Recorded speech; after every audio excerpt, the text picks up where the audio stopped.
ইতিমধ্যে প্ৰস্তুতি বিলাসীপাৰা নিৰ্বাচনী জিলাটো সম্পূৰ্ণ হৈছে। আমি প্ৰায় প্ৰস্তুতি সম্পূৰ্ণ কৰিছোঁ। আমাৰ 28 তাৰিখ 3 মাহ 2019 28 মাৰ্চত নটিফিকেশ্যন হ'ব আৰু last date of filing nomination হ'ব 4 এপ্ৰিল তাৰিখে আৰু স্ক্ৰুটিনি হ'ব 5 তাৰিখ 4 মাহ আৰু last day of withdrawal of কেণ্ডিডেটছৰ আছে 8 এপ্ৰিল তাৰিখে। 23 তাৰিখত পোল হ'ব, কাউণ্টিং অফ ভোট আছে 23 তাৰিখ 23 মে তাৰিখে। আমাৰ ভোটাৰ তালিকাখন ইতিমধ্যে প্ৰকাশ পাইছে। ভোটাৰ তালিকাখন যোৱা 6 ফেব্ৰুৱাৰী তাৰিখে প্ৰকাশ পাইছিল। এই ভোটাৰ তালিকা মতে আমাৰ বিলাসীপাৰা পূব আৰু পশ্চিম এই দুটা সমষ্টি মিলাই মুঠ ভোটাৰৰ সংখ্যা 3,70,246 জন। ইয়াৰে 1,85,621 গৰাকী পুৰুষ আৰু 1,81,625 গৰাকী মহিলা। কিন্তু এই ভোটাৰ ফিগাৰটো অলপ ভাল হ'লে হ'ব, কাৰণ আমি আমাৰ ইলেকশ্যন কমিশ্যনৰ নিয়ম মতে আমাৰ যিটো লাষ্ট ডেট অফ নমিনেশ্যন সেই ডেটটোলৈকে আমি ভোটাৰৰ নাম অন্তৰ্ভুক্ত কৰিব পাৰোঁ। গতিকে আমাৰ যিহেতু বহুত সংখ্যক ভোটাৰে ইতিমধ্যে এপ্লাই কৰিছে, আমাৰ বিভিন্ন ধৰণৰ ছুইট প্ৰগ্ৰেম ৰাইজৰ মাজত সজাগতা সৃষ্টি কৰা প্ৰগ্ৰেম চলি থকাৰ কাৰণে গতিকে আৰু অলপ আমাৰ ভোটাৰ সেইটো বাঢ়িব। এইবাৰ ইলেকশ্যন কমিশ্যন অফ ইণ্ডিয়াই ইভিএমৰ বিশ্বাসযোগ্যতা নিশ্চিত কৰাৰ কাৰণে এটা নতুন মেচিন ভোটাৰৰ কাৰণে সুবিধা সহায়ৰ কাৰণে এটা নতুন মেচিন সংলগ্ন কৰিছে। মেচিনটোৰ নাম হৈছে আপোনাৰ VVPAT, voter verifiable paper audit trail. এই মেচিনটোত ইভিএমত ভোটদান কৰাৰ পিছত ভোটাৰ এজনে এই মেচিনটোত ভিভিপেটত অৰ্থাৎ 7 ছেকেণ্ডৰ বাবে তেখেতে যিজন প্ৰাৰ্থীৰ নামত ভোটদান কৰিলে সেই প্ৰাৰ্থীজনৰ নাম ইত্যাদি দেখা পাব আৰু এই মেচিনটোত প্ৰাৰ্থীৰ নাম চাই তেখেতে সেই প্ৰাৰ্থীজনে যে ভোটটো পাইছে সেই সম্পৰ্কে নিশ্চিত হ'ব পাৰিব। এতিয়া ভোটদান কৰাৰ পিছত এখন সৰু শ্লিপো ওলাব, শ্লিপখন মেচিনটোতে লগত টেমা থাকে, টেমাতে উঠাই থাকিব আৰু কিবা যদি কাৰোবাৰ মনত ভৱিষ্যতে সংশয় হয়, কাউণ্টিং সম্পৰ্কে যদি কিবা মনত সংশয় থাকে, কিবা ধৰ বিবাদ হয়, তেনেহ'লে আমি এই মেচিনটোত ভিভিপেট মেচিনটোত উঠাই থকা পেপাৰবিলাক কাউণ্টিং কৰি আমি সিদ্ধান্ত আগবাঢ়িব পাৰিম। ভোট প্ৰদান কৰিবলৈ যাওঁতে লগত লৈ যাবলগীয়া গুৰুত্বপূৰ্ণ নথি পত্ৰৰ মাজত কি কি আছে অলপ জনাব নেকি? হয়, ভাৰতীয় নিৰ্বাচন আয়োগে ভোটাৰ এজনে যদি ভোটদান কৰিবলৈ যাওঁতে কিছুমান তেখেতৰ কিবা কাৰণত এপ্লিকেশ্যন যদি নাথাকেও তেনেকুৱা অৱস্থাটো যাতে অসুবিধাৰ সন্মুখীন নহয়, এটা যাতে ভোটদান কৰিব পাৰে তাৰ প্ৰতি লক্ষ্য ৰাখি 11টা আৰু এডিশ্যনেল ডকুমেণ্ট এপ্লিকেশ্যনৰ উপৰিও দিছে। এইকেইটা হৈছে passport, driving licence, service identity card with photograph issued to employee central state government PSU public limited companies.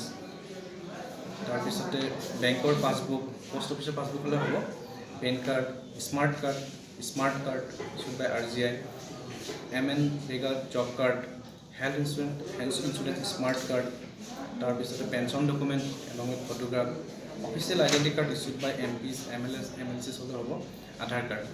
কিন্তু এইখিনিতে এটা লক্ষণীয় কথা, আমাৰ যিখন ভোটাৰ শ্লিপ BLO-সকলে ইছ্যু কৰে সেইখন ভোটাৰজনে চিনাক্ত কৰাৰ কাৰণে ডকুমেণ্ট হিচাপে ধৰা হোৱা নাই, যদিও ভোটদান কৰাত সহায় হোৱাকৈ এখন তেখেতে ব্যৱহাৰ কৰিব। কোনো ব্যক্তিগত খণ্ডৰ বা ব্যক্তিগত প্ৰতিষ্ঠানৰ পৰা যদি কোনো আইডেণ্টি কাৰ্ড লৈ আহে সেইটো কি নাই, এইটো তেখেতে উল্লেখ কৰি দিছে যিবিলাক প্ৰতিষ্ঠানৰ হ'ব লাগিব।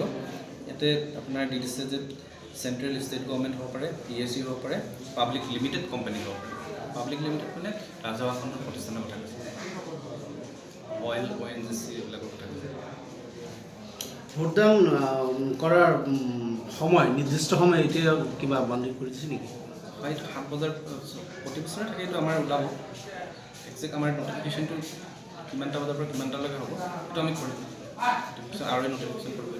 আৰু ভিভিপেট সম্পৰ্কে যিটো ক'লে সেইটোৰ কিবা সজাগতা শিবিৰ বা তেনেকুৱা ৰাইজক আগৰ পৰা অৱগত কৰা কিবা? হয়, আমি ইতিমধ্যে ব্যৱস্থা লৈছোঁ। আমি যোৱা প্ৰায় এমাহ দিন ধৰিয়ে আমাৰ 12টা টীম এই জিলা নিৰ্বাচনী প্ৰায় নিৰ্দেশক্ৰমে গঠন কৰি দিয়া হৈছে। 12টা টীমেই প্ৰায় প্ৰতিদিনেই প্ৰতিটো পুলিং ষ্টেচনত গাঁৱত ইতিমধ্যে গৈ ভোটাৰসকলক সজাগতা কৰাৰ ব্যৱস্থা কৰিছে।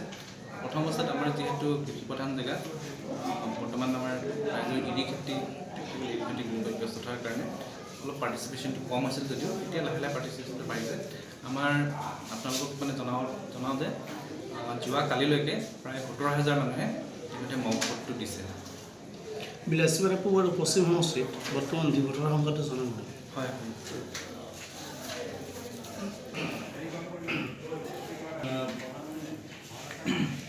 আমাৰ আমাৰ টোটেল 1788জন ডি ভোটাৰ আছে, দুইটা সমষ্টিতে মিলাই। ইয়াৰে বিলাচীৰ পৰা পশ্চিম সমষ্টিত আছে 855 গৰাকী আৰু বিলাচীৰ পৰা পূব সমষ্টিত আছে 913 গৰাকী।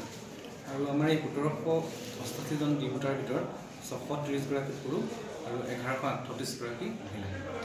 ইহঁতৰ বাবে আগন্তুক লোকসভা নিৰ্বাচনত কিবা বিশেষ ব্যৱস্থা বা তেনেকুৱা কিবা ব্যৱস্থা ল'ব নেকি? হয়, ডি ভোটাৰসকলে ভোটদান কৰিব নোৱাৰিব। ভোটাৰ লিষ্টত ডি বুলি মাৰ্ক কৰা থাকে, ভোটদান কৰিব নোৱাৰিব। আৰু আগন্তুক লোকসভা নিৰ্বাচনত সাধাৰণতে ভোট প্ৰদান কৰা বা তেনেকুৱা ধৰণৰ বিশেষ কোনো নিয়ম জাৰি কৰিছে নেকি ইতিমধ্যে? ভোট প্ৰদান কৰাৰ কাৰণে ভোট প্ৰদান কৰাৰ কাৰণে কিবা বিশেষ নিয়ম ইতিমধ্যে জাৰি কৰিছে? বিশেষ নিয়ম মানে কেনেকুৱা ধৰণৰ নিয়ম আছে? ভোটদান কৰা অৱস্থাত বা ভোট প্ৰদান কৰা অৱস্থাত কেম্পাছৰ ভিতৰত কোনোবা ধৰণৰ পলিটিকেল পাৰ্টি 100 মিটাৰ ৰেডিয়াছৰ ভিতৰত পলিং আছে, কোনো ধৰণৰ কেম্পেইনিং চলিব নোৱাৰে। 200 মিটাৰ ৰেডিয়াছত আপোনাৰ পলিটিকেল পাৰ্টি অফিচ কৰিব লাগিব।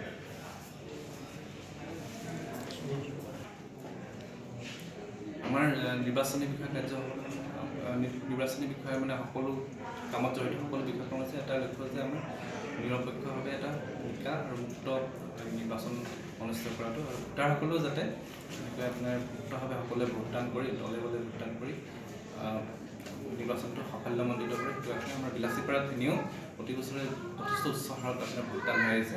এইবাৰ আশা ৰাখিছোঁ যে আমি আৰু অলপ বাঢ়িব পাৰ্চেণ্টেজটো।